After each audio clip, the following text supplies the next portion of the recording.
Finally আমি আরও একটা বিয়েবাড়ির নিমন্ত্রণ পেয়ে গেলাম। বিয়ের দিনের মেনু তো সবারই খুব পছন্দ, তাই সেই আনন্দেই দুটো ফটো তুলে বসে পড়লাম কিন্তু খাওয়া দাওয়া করতে। আজকের বিয়েবাড়ির মেনু দেখে তো আমি খুবই খুশি হয়ে গেলাম। বিয়ে বাড়ির রঙের হাট, পোলাও মাংস, মিষ্টির ছাপ, উলু আর সানাই বাজে বাঙালির বিয়ে আনন্দের সাথে। ভালোই তো বানিয়ে ফেলাম। যাই হোক, ফিশ ফ্রাই দিয়ে কিন্তু শুরু করলাম আজকে। বাই দ্য ওয়ে, বিয়ে বাড়িতে কিন্তু স্টার্টারে অনেক প্রিপারেশন ছিল, কিন্তু সবই কিন্তু আমি স্কিপ করেছি কারণ মাটন খেতে। তাই ফিশ ফ্রাইটা ভালো লাগলেও কিন্তু একটার বেশি আরেকটা খাওয়া যাবে না, কারণ আজকের হাইলাইট খাবার মানে মাটন খেতে হবে।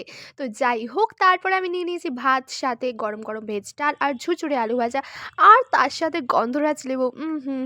আলাদাই শান্তি। অবশেষে মাটনের দেখা পেয়ে গেলাম বলতে পারো। মাটন নিয়ে কিন্তু আমার কোনো দিনই কোনো অভিযোগ নেই। পুরো থলথলে গাইস, পুরো জুসি, মানে পুরো খুলে খুলে আসছে এরকম একটা ব্যাপার। আর এক প্লেট মাটন খেয়ে কি আর হয়, তো সেই কারণে মন পেট কিছুই আমার ভরছিল না।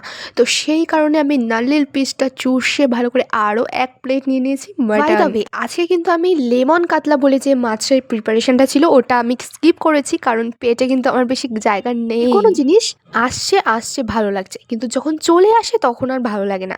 ব্যাপারটা ঠিক সেরকমই। বিয়েবাড়ির নিমন্ত্রণ বা যে কোনো নিমন্ত্রণ, জন্মদিন হোক যাই হোক, যে কোনো পার্টি আসছে আসছে ভালো লাগে, কি এই দিন আমার নিমন্ত্রণ আছে বা ওই দিন আমার নিমন্ত্রণ আছে, কিন্তু যখন খাওয়া দাওয়া হয়ে যায় তারপরে মনে হয় আসছে আসছে ব্যাপারটাই ভালো ছিল। তো যাই হোক, আমার কি আর একটা দুটো মিষ্টি খেলে পেট ভরে, তাই ক্যাটারিং দাদার কাছ থেকে চেয়ে নিলাম আরও দুটো মিষ্টি। আজকের প্রত্যেকটা মেনু কিন্তু দারুণ ছিল। শেষ পাতে খেয়ে নিলাম কালাকাঁদ, রসগোল্লা আর একটা আইসক্রিম আর পান। তো হ্যাঁ, তো এই ছিল আজকের ভিডিওটা। তো ভিডিওটা ভালো লাগলে কিন্তু অবশ্যই একটা লাইক করে যেও। তো আজকের মতন এইটুকুই, টাটা।